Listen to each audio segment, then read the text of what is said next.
Hello everyone, आप सब कैसे हैं? मैं उम्मीद करता हूं कि बहुत अच्छे होंगे और अपनी पढ़ाई को बहुत अच्छे से कर रहे होंगे। मैं आकाश कुमार बढ़ाना ICT वर्चुअल क्लासरूम में आपका बहुत बहुत स्वागत करता हूं मेरे प्यारे बच्चों। जैसे पता है प्यारे बच्चों, बेसिकली 10th क्लास है हमारा। 10th क्लास में इकोनॉमिक्स हम लोग देख चुके हैं और ज्योग्राफी हम लोग उसकी पढ़ चुके हैं। आज हम पॉलिटिकल साइंस की नई बुक प्रारंभ कर रहे हैं, यानी बेसिकली हमारी राजनीतिक विज्ञान की बुक है, सोशल साइंस में ही। और इसी के अंतर्गत जो है बच्चों, हमारा पहला लेसन है, बड़ा इंपॉर्टेंट है और ये आपको देखने को मिलेगा, सत्ता की साझेदारी। सत्ता की साझेदारी, ठीक। अब सत्ता में साझेदारी, कैसी साझेदारी? क्या पैसे की साझेदारी, जमीन की साझेदारी, या केवल राजनीति की साझेदारी, या अधिकारों की साझेदारी? तो अब हम इस चैप्टर में पढ़ेंगे कि सत्ता में साझेदारी का मीनिंग क्या है। हमारे लिए हम उसको कैसे महत्व के रूप में देखते हैं कि सत्ता की साझेदारी क्या है, कैसे हम उस पर बात करेंगे कि बेसिकली सत्ता की साझेदारी है क्या। क्लियर है? जैसे सबसे पहले हम इसका परिचय पढ़ेंगे और परिचय में जैसा हमें बिल्कुल स्पष्ट है, इस अध्याय के साथ हम लोकतंत्र की उस यात्रा को आगे बढ़ाएंगे जो पिछले साल शुरू हुई थी। पिछले साल हमने देखा था कि लोकतांत्रिक व्यवस्था में सारी ताकत किसी एक अंक तक सीमित नहीं होती है। अब इसमें तीन चीजें आई हैं कि पहली बार लोकतंत्र की सारी चीजें किसी में सीमित नहीं होती है, ठीक। लोकतंत्र में आपका विधायिका, कार्यपालिका और न्यायपालिका के बीच पूरी तरह से समझ के साथ सत्ता को विकेंद्रित कर देना ही लोकतंत्र के कामकाज के में बहुत जरूरी है। पहले तीन अध्याय में हम सत्ता के बंटवारे पर शोर विचार को आगे बढ़ाएंगे।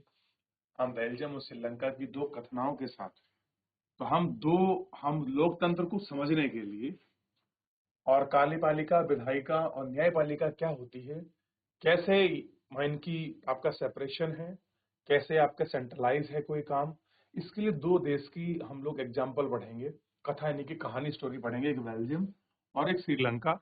उसी के साथ हम समझेंगे कि लोकतंत्र क्या है, डेमोक्रेसी क्या है। ये दोनों घटना बताती हैं कि विभिन्न लोकतांत्रिक यानी कि डिफरेंस जो आपका डेमोक्रेटिक है के साथ शासन पत्ती सत्ता के बंटवारे की मांग किस तरह से निपटी। इस घटनाओं को यह समझने में कुछ मदद मिलेगी कि आखिर लोकतंत्र में सत्ता के बंटवारे की जरूरत क्यों नहीं होती।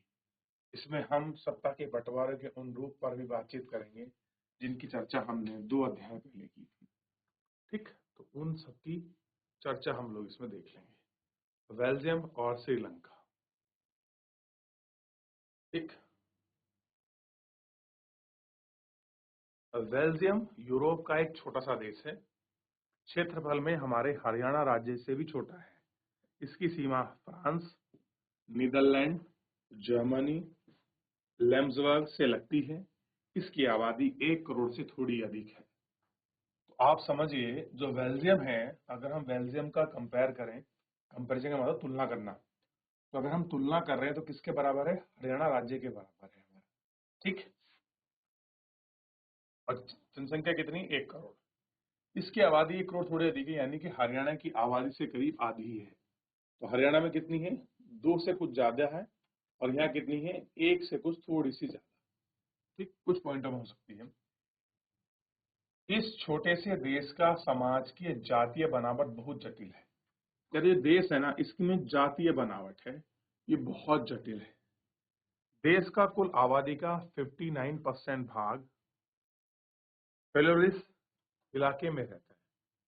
फिलेमिस फिलेमिस कोई क्षेत्र होगा उस वहां का, तो वहां के लोग 60% लोग फिलेमिस रहते हैं और क्या करते हैं? डच बोलते हैं। थोड़ा सा आप कंफ्यूजिंग करेगा, इसलिए मैं इनको एक साथ लिख के चलूंगा इस तरह से लाइन में। तो फ्लेमिश कोई एरिया है और वो लोग क्या बोलते हैं? डच जो भाषा वो बोलते हैं। अब 60% हो गए, लगभग मतलब 59% है। 40% लोग क्या बोलते हैं? बेलोनियाल क्षेत्र में रहते हैं और वो फ्रेंच बोलते हैं। ये क्षेत्र में रह रहे हैं और ये आपका फ्रेंच बोलते हैं। अब 59 प्लस आपका 40%, 1% बचा, शेष 1% लोग जो है आपका जर्मन बोलते हैं। तो बेल्जियम में 1% लोग ऐसे हैं जो आपका जर्मनी भाषा को बोलते हैं, और आपको पता है जर्मनी की राजधानी ब्रुसेल्स है। और ब्रुसेल्स में 80% लोग फ्रेंच बोलते हैं। कैपिटल में 80% लोग क्या बोलते हैं? फ्रेंच बोलते हैं। और 20% लोग आपका डच बोलते हैं। बस उन्हें थोड़ा सा कॉम्प्लिकेशन किया है। पहले ही कॉम्प्लिकेशन को थोड़ा सा अपने माइंड में क्लियर कीजिए ताकि आपको समझ आए। कैसे समझ आएगा? 59% भाषा बोलने वाले कौन है? कोई क्षेत्र है, उसमें 59 कोई 60% में कौन रहते हैं? फ्लेमिंग रहते हैं, भाषा डच बोलते हैं। कोई क्षेत्र है बिलोनिया, उसमें फ्रेंच बोलते हैं। 1% लोग जर्मन बोलते हैं। ब्रुसेल्स की राजधानी है, सॉरी, जो आप बेल्जियम की राजधानी क्या है आपका? ब्रुसेल्स। ब्रुसेल्स कोई सिटी होगी, उस सिटी में 80% लोग आपका फ्रेंच बोलते हैं, शेष 20 आपका डच भाषा का। बड़ा सरल विभाजन है, बस कंफ्यूज थोड़ा सा आप हो सकते हैं। ऐसा कोई इतना बड़ी बात है नहीं कि आप कंफ्यूज हो सकते।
देख लिया?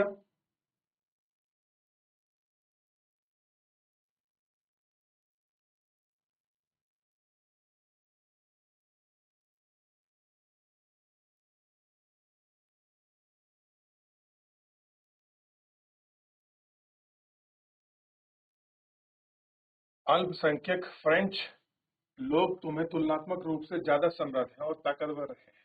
बाद में तुम उनकी आर्थिक विकास और शिक्षा का लाभ उठाने वाले डच भाषी लोगों को इस स्थिति से नाराजगी थी। देखिए, अल्पसंख्यक कौन हो गए? फ्रेंच भाषा। क्योंकि जो भाषा कम बोली जाएगी उसको हम कहते हैं कि वो क्या है? माइनॉरिटी है। माइनॉरिटी मतलब किसी की तुलना में कोई चीज कम होना, वो क्या है? माइनॉरिटी है।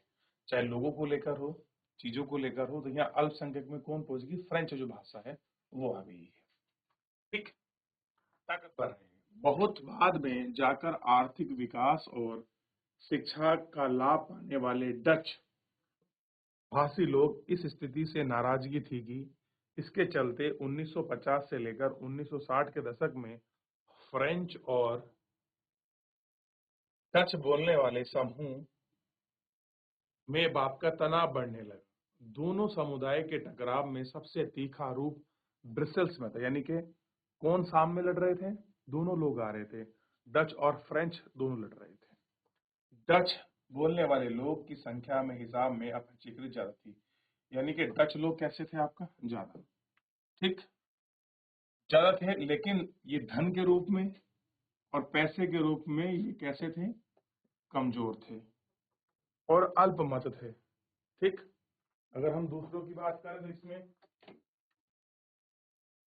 ठीक, आइए इस स्थिति की तुलना एक और देश से करते हैं। अब हमने पूरी श्रीलंका की स्थिति, सॉरी, बेल्जियम की स्थिति को पढ़ी है। और बेल्जियम में थोड़ी स्थिति से यहाँ से आगे बढ़ते हैं और बेल्जियम के बाद एक नया देश कंपेयर करते हैं, श्रीलंका। देखिए, होता क्या है, जब हम किसी दूसरे देश की स्थिति को अध्ययन करते हैं तो बहुत सारी चीजें क्या हैं, हमें स्पष्ट रूप से हो जाती है कि हमारे देश में ये स्थिति क्या है और कैसे हमने इसको डील किया, या किसी और देश में सेम कंडीशन बन रही थी, उन लोगों ने इसको कैसे डील किया। इसका बड़ा फर्क पड़ता है चीजों को देखकर। जो तुलना तमिलनाडु के दक्षिणी तट के कुछ किलोमीटर की दूरी पर स्थित थी, इस आबादी में करीब 2 करोड़ यानी कि हरियाणा के बराबर दक्षिण एशिया, 2 करोड़ लोग बराबर दक्षिण एशिया के अन्य देशों की तरह श्रीलंका की आबादी में कई जातीय समूह के लोग। सबसे प्रमुख जाति आपका सिंघोलियों की है। तो अगर आप लोग देखोगे सबसे ज्यादा कौन मिलेंगे? सिंघोलियों की संख्या ज्यादा मिलेगी। जिनकी आबादी का कुल 74% है, यानी कि 100% में से अगर आप देखोगे तो आपका 74% लोग आपका श्रीलंका में ये मिलेंगे सिंघाली। ठीक। फिर तमिलों का नंबर आता है, उसके बाद कौन है आपका तमिल लोग आता है जो 18% है। ये कौन है तमिल। तमिल मतलब वो लोग हैं जो अंग्रेजों द्वारा श्रीलंका में मजदूरी कराने के लिए जबरदस्ती उनको ले जाया गया। तमिल में भी दो भाषु हैं, एक है श्रीलंकाई मूल, एक है भारतीय मूल। तो ये भी 13% है। 18 में भी 13% कौन है जो आपका श्रीलंका के मूल है, वो लोग हैं। ठीक। और हिंदुस्तानी जो तमिल है जो औपनिवेशिक शासन में काम करने के लिए भारत से गए थे, वो उन लोगों की संतानें हैं। मौजूदा श्रीलंका में नक्शे पर गौर करें तो आप पाएंगे कि तमिल लोग मुख्य रूप से उत्तर से पूर्व प्रांतों में आबाद हैं और अधिकतर सिंगोली भाषा के लोग बौद्ध धर्म को मानते हैं। सिंगोली ज्यादा हैं और किसको फॉलो करते हैं, बौद्धिज्म को फॉलो करते हैं। जबकि तमिल भाषी लोग में कुछ हिंदू हैं और कुछ मुसलमान हैं। श्रीलंका की आबादी ईसाई के हिसाब से केवल 7% है और सिंघोली और तमिल दोनों की भाषा बोलते हैं। अब ये जो ईसाई हैं 7% है, सिंघोली और तमिल दोनों लैंग्वेज को ये फॉलो करते हैं। तो ये थोड़ा सा आपको स्थिति थोड़ा सा ना और नाजुक सी लगेगी क्योंकि डाटा थोड़ा सा इसमें है। ठीक। अब ये स्थिति है आपका बेल्जियम पर। चलिए अभी बाद में बढ़ते हैं। ये है श्रीलंका।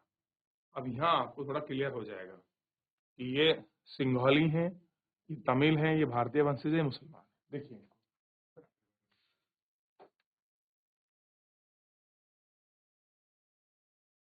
जरा सोचिए कि ऐसी स्थिति में क्या हो सकता है। बेल्जियम में डच लोग अपनी बड़ी संख्या के बल पर फ्रेंच और जर्मन बोलने वालों की अपनी इच्छा थोप सकते हैं। सही बात है। अब बेल्जियम में डच भाषी लोग कैसे हैं, ज्यादा हैं, तो इसलिए मैं प्लस लगा रहा हूं। जो फ्रेंच बोलते हैं और जो जर्मन बोलते हैं उन पर अपनी भाषा को थोप सकते हैं, इसलिए उनके बीच लड़ाई और बहस बढ़ जाती है। संभव है कि इस देश बढ़ जाता है और ब्रुसेल्स दोनों पक्षों पर अपना अपना दावा ठोकता है। श्रीलंका में सिंघोली आबादी का बहुत ज्यादा था, वे लोग मुल्क में अपनी मनमानी चला सकते थे। आइए अब हम यह देखते हैं कि असल में दोनों देशों में क्या हुआ था।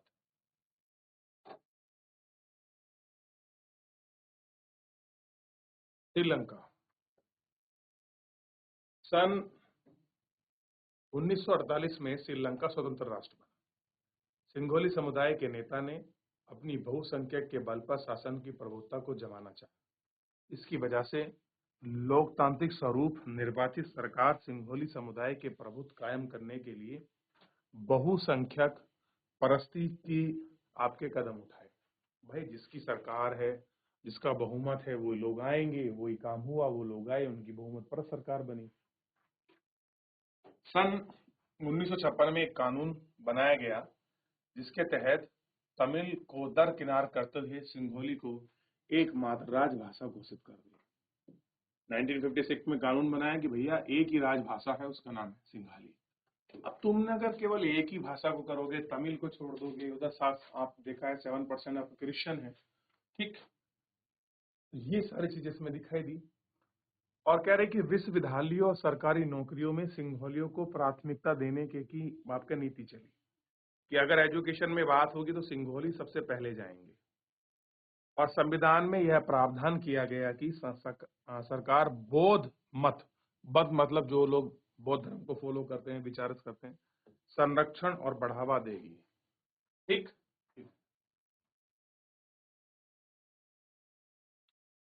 एक एक करके इस सरकारी फैसले ने श्रीलंकाई और तमिल को नाराज और शासन को लेकर बेगानापन बढ़ाया।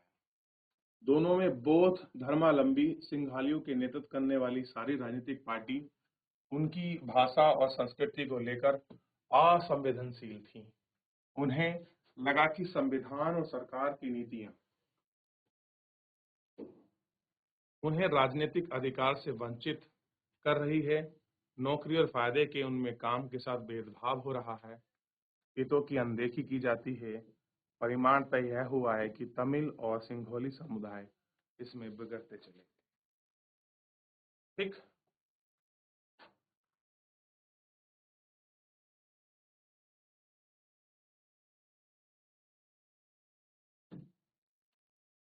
ये स्थिति है।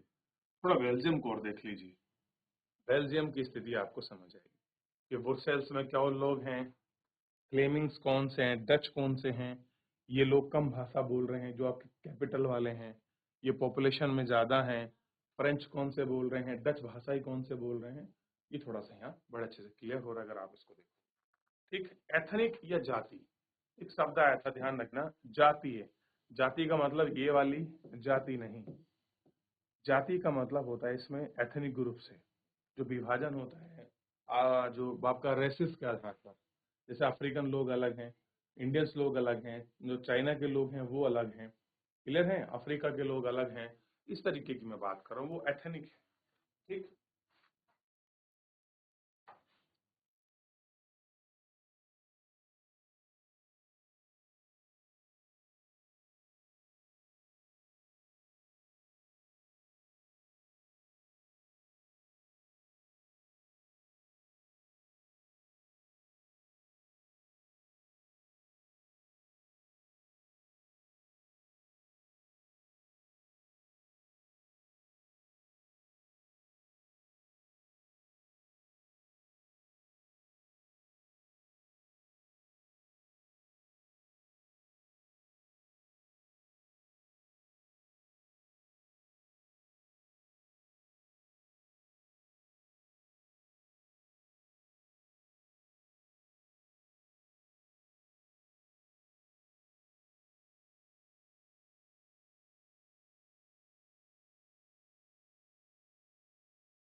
चलिए आगे बढ़ जाते हैं और हम इसको अच्छे से देखते हैं।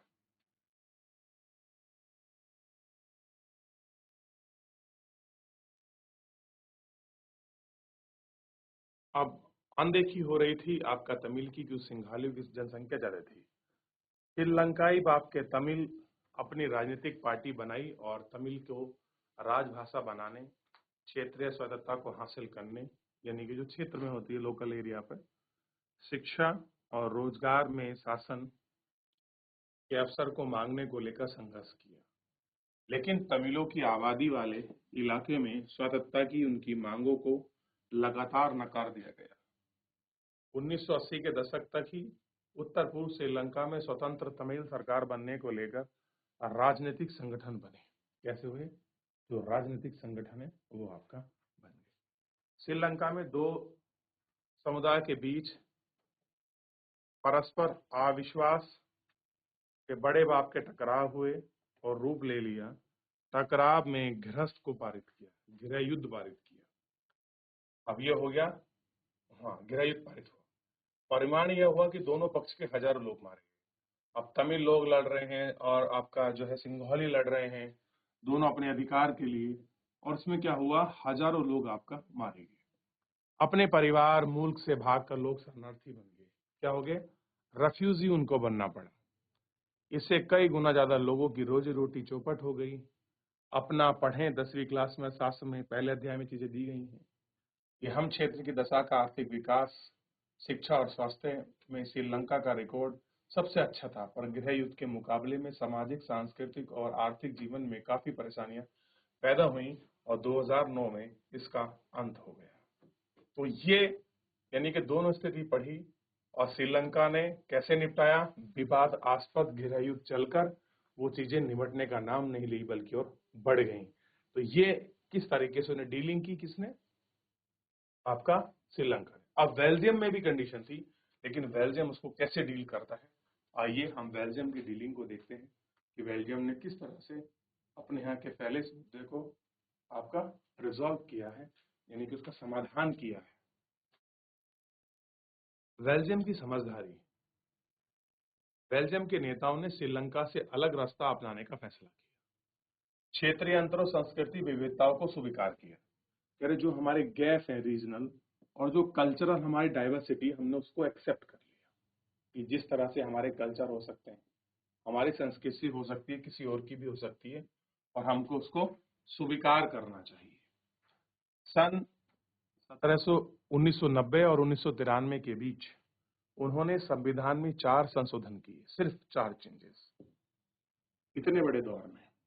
और इस बात के लिए किया गया कि देश में रहने वाले किसी भी आम आदमी को बेगानापन का एहसास ना हो। कोई व्यक्ति हमारे देश में रह रहा है, किसी भी कास्ट, रिलीजन, कुछ भी भाषा बोलता हो, उसे बस बेगानापन जो है नहीं लगना चाहिए। सभी लोग मिलजुल कर रह सकें। उन्हें जो लोग ऐसी व्यवस्था की वजह से बहुत ही कल्पनाशील थे, कोई देश में ऐसा नहीं कर पाया, बेल्जियम के मॉडल विशेषकर जानकारी इसमें देखें। और मुख्य बातें निम्नलिखित हैं। संविधान में यह बात स्पष्ट करने का प्रावधान है, केंद्रीय सरकार ने डच और फ्रेंच भाषी मंत्रियों की संख्या में समान रही। कुछ विशेष कानून तभी बन सके जब दोनों भाषी समूह में सांसद के बहुमत के पक्ष में हो। इस प्रकार एक समुदाय के लोगों का एक तरफा फैसला स्वीकार नहीं होगा।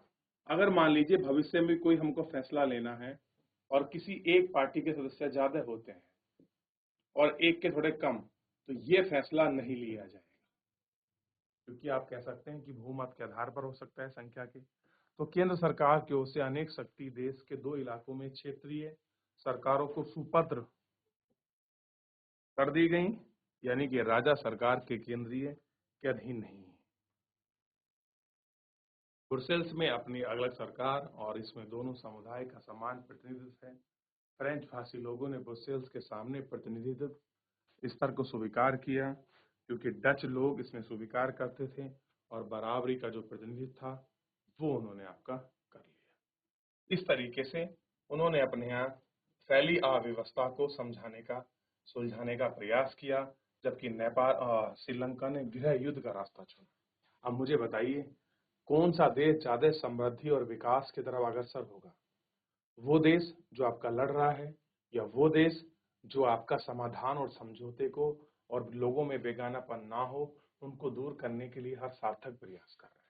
अब जो है श्रीलंका और बेल्जियम की कहानी से पढ़कर क्या अंदाजा आपने लगाया, क्या समझ आया आपको, मुझे बताइए। तो मैं उम्मीद करूंगा कि आपको इन दोनों के फैसले में अंतर समझ आया होगा। दोनों को आपने गौर करके इन फैसलों को समझा होगा कि बेल्जियम ने एक पढ़े लिखे तरह से और लोगों में किसी तरह का अलगाववाद ना हो, समाज जो हमारा देश है वो प्रगति के रास्ते पे जाए, उन्हें सब लोगों को एक साथ चलने का फैसला किया, सर्वसम्मति से कानून बनाए, ना कि आपका किसी विशेष बहुमत जैसे किसी एक भाषी या एक क्षेत्र के लोगों का प्रभुत्व। ये सब कुछ देखकर उसने अपना शासन किया और बहुत अच्छा, जबकि वहां से जो वापस श्रीलंका था वो चीज में असफल रहा और गृह युद्ध उसको झेलना पड़ा। तो इस तरीके से हमने एंटर किया। तो फिलहाल आज के लिए इतना ही करेंगे, थोड़ा आप एक बार घर जाकर रिवीजन कर लीजिए, थोड़ा रिकैप करेंगे, रिकॉल हो जाएगा तो चीजें अच्छी रहेंगी। तो बच्चों मिलते हैं नेक्स्ट लेक्चर में, तब तक अपना ध्यान रखिए। धन्यवाद।